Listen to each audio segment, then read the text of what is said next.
नमस्कार. मंत्री धनंजय मुंडे यांच्या मंत्रिपदावर टांगती तलवार आली आहे. मुख्यमंत्री देवेंद्र फडणवीस हे धनंजय मुंडे यांचा राजीनामा घेण्याच्या तयारीत आहेत. तर प्रकरण नेमकं समजून घेऊयात. काही दिवसांपूर्वी बीड जिल्ह्यातल्या केज तालुक्यातील मस्साजोगचे सरपंच संतोष देशमुख यांचं अपहरण करून त्यांची हत्या करण्यात आली होती.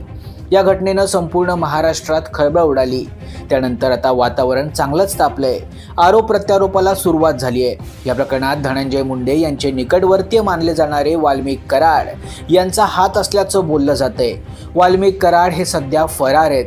CIDनं काल वाल्मिक कराड यांच्या पत्नीची कसून चौकशी केली. आज बीडमध्ये मोठं जनआंदोलन देखील पार पडलं.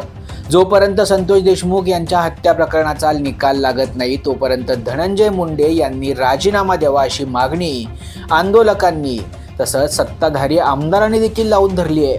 दरम्यान आता जनतेचा रोष पाहून सरकारी दबावाखाली आलंय. सरकारमधील नेतेच धनंजय मुंडे यांच्या राजीनाम्याची मागणी करतायत.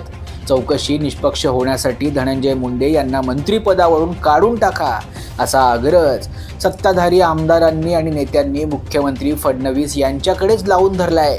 अजित पवार हे धनंजय मुंडे यांना मंत्रिमंडळात घेण्यास फारसे इच्छुक नव्हते. मात्र मुख्यमंत्री देवेंद्र फडणवीस यांच्या आग्रहाखातर मुंडे यांना मंत्रिपद मिळालं. मात्र जनतेचा वाढलेला रोष पाहून आता देवेंद्र फडणवीस यांची देखील चांगलीच कोंडी झाली आहे. धनंजय मुंडे यांचा राजीनामा घेण्याच्या ते विचारात आहेत. उपमुख्यमंत्री अजित पवार एकनाथ शिंदे यांच्याशी चर्चा करून राजीनामा घेण्याच्या त्या तयारीत आहेत. त्यामुळे धनंजय मुंडे यांची चांगलीच कोंडी झाली आहे. त्यामुळे धनंजय मुंडे यांच्या देखील अडचणी वाढल्यात. संतोष देशमुख हत्या प्रकरण हे धनंजय मुंडे यांना चांगलंच अंगलट येण्याची चिन्ह आहेत. यावर तुम्हाला काय वाटतं? तुमची प्रतिक्रिया जरूर कमेंट करा.